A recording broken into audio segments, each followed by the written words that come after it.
आपके पिताश्री जी, उनकी 4 पंक्तियां तक के रूप में मुझे याद आ रही थी। चोट जब भी लगी खा के गम रह गए, चोट जब भी लगी खा के गम रह गए, और झेलते नित सितम पे सितम रह गए। लोग जाने कहां से कहां बढ़ गए, और हम देखते अधिनियम रह गए। भाई साहब एक बार जोरदार तालियां हो जाए आपके अध्यक्ष के लिए।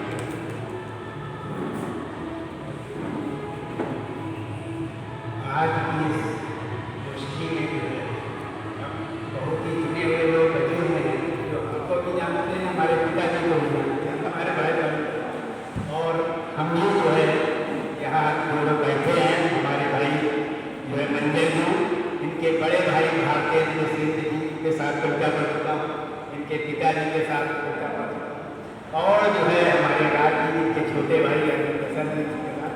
तो अब वही धीरे धीरे लोग बचे हैं, एक तरह से परिवार के लोग के बाकी और हमारे जो चेतना की गोष्ठी में जिन्होंने हमारे साथ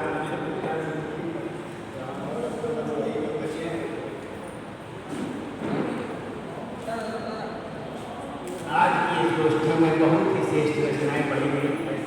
ऐसी दुर्लभ रचनाएं जो है कभी कभी सुनने को मिलती हैं, और खासकर युवा लोगों ने जो है ऐसी बहुत बढ़िया लिख रहे भाई, इतना सुंदर लेखन जो है लोगों का अब तो समय नहीं बचा है, और उससे हमको जो है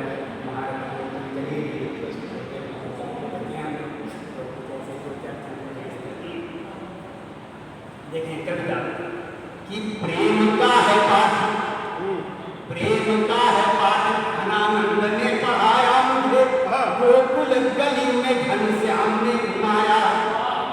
प्रेम का है पाठ, घनानंद ने पढ़ाया मुझे, गोकुल गली में घनश्याम ने घुमाया। लखनपुरी के कुमुदेश का कनिष्ठ पुत्र, जन्म से ही कविता कला की रही छाया है। प्रेम का है पाठ, घनानंद ने पढ़ाया मुझे, गोकुल गली में घनश्याम ने घुमाया है। और लखनपुरी के कुमुदेश का कनिष्ठ पुत्र, जन्म से ही कविता कला की रही छाया है। और सुगम समय ही कैसी बात, कवियों ने अंतर को अधिक लुभाया है। मेरे कार्य में जो गुण रंग भी है विद्यमान, ये सब हमारी अम्ब शारदा की माया है। मेरे कार्य में जो गुण रंग भी है विद्यमान, ये सब हमारी अम्ब शारदा की माया है।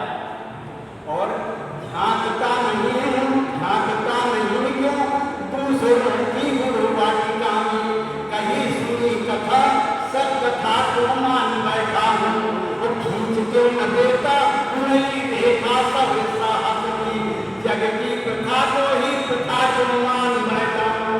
वो मत कर क्यों ना देख लेता विश्व सागर को, थारे गया कभी मथा को मान बैठा हूँ। वो मैं हूँ कभी छवि देखना है बन रवि शशि, अपनी व्यथा को ही व्यथा को मान बैठा, अपनी व्यथा को ही व्यथा को। तो मैंने इसी तरह से छंदों में ही सब कुछ लिखा, चाहे प्रेम की बात हो, चाहे प्रेम की बात हो, तभी जो है एक आधा छंदों से कि जैसा कि आजकल सत्ता परिवर्तन का चल रहा है, ये पुराना छंद रहा कि सत्ता सुख धर्म की विलीन हो रही है, सत्ता सुख धर्म की विलीन हो रही है। हिंद की महत्ता मशहूर कर दीजिए, वज्रता का मिटा के धनवारी राम, चारों ओर जगमग नूर कर दीजिए। वो तोड़ सिंह चाप भी छोड़िए यहाँ पे छाप, सबको सुखों से भरपूर कर दीजिए। तो चूर चूर कीजिए गरुड़ रावणों का, जानकी मधु का दुख दूर कर दीजिए। चूर चूर कीजिए। तो इसी तरह से और प्रेम की बातें हो रही थी, बहुत ही प्रेम की बातें जो है हुई थी, तो मुझे भी पुराना अपना याद आया प्रेम में। देखें कि कभी तो छलकाई है लोचनों से, कभी तो छलकाई है लोचनों से, कभी तो अधरों से पिला दिया हाला, तो कभी खूब हंसाया संयोग में, और कभी धधका दी योग की ज्वाला।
कि तुम कृष्ण नहीं हम राधा नहीं, मग में पग रोकने की कला छोड़ दो। ओ तुलसी नहीं तू रत्ना नहीं मैं, जो कहूँ मन को प्रभु राम से जोड़ दो। ओ यह गर्त में जा रहा देश हरे, यदि संभव हो इसकी गति मोड़ दो। ओ जिसको सुन बूढ़ी पिता को चढ़ी, ये कहे कि बूढ़ी परंपरा को बूढ़ी। और कुछ करेंगे आप सभी लोगों का स्वागत है, जो इस गोष्ठी में आते हैं बराबर और आ रहे हैं। मैं तो दूर चला गया तो नहीं आ पाता हूँ, इसका दुख रहता है ना। वही तो आज गोबर चुनी ले चले आए छन पर आम इसको काम देखें कि स्वागत में राधिका ने पलके बिछा दी, स्वागत में राधिका ने पलके बिछा दी, श्याम का भी आना धन्य हो गया। वो ऐसी स्नेह दृष्टि हुई, दृष्टि से मिली जो दृष्टि, देख के दीवानियों दीवाना धन्य हो गया। वो छोरा गाँव का कटोरा माखन का, झूम झूम नाच नाच खाना धन्य हो गया। वो गाना बैठ भानुजा तराना रूप गोपियों का, बांसुरी बजी तो बरसाना धन्य हो गया, बांसुरी बजी तो बरसाना धन्य हो गया। और बांसुरी पर एक कंटेंशन सुनिए, बांसुरी जो है बहुत ही गंभीर बात जो हमारे भगवान कृष्ण का एक समय में होता था। किस उस बांसुरी की देखिए, बांसुरी भी मैं मानता हूँ एक तरह से कवि का ही हृदय होती है। देखिए आप कि साथ तो दिखाई, साथ तो दिखाई पड़ते हैं दूर ही से, किंतु जाने और कहाँ कहाँ छेड़ी गई बांसुरी। साथ तो दिखाई पड़ते हैं दूर ही से, किंतु जाने और कहाँ कहाँ छेड़ी गई बांसुरी। तब स्वर पाई वन वाटिका में गूंज उठी, जग में प्रत्यक्ष लक्ष्य भेदी गई बांसुरी। और रोक नहीं पाई जब प्रेम मंत्र फूंका गया, गा पड़ी वियोग में कुरेदी गई बांसुरी, गा पड़ी वियोग में कुरेदी गई बांसुरी। वो कृष्ण अधरों से छूट पाई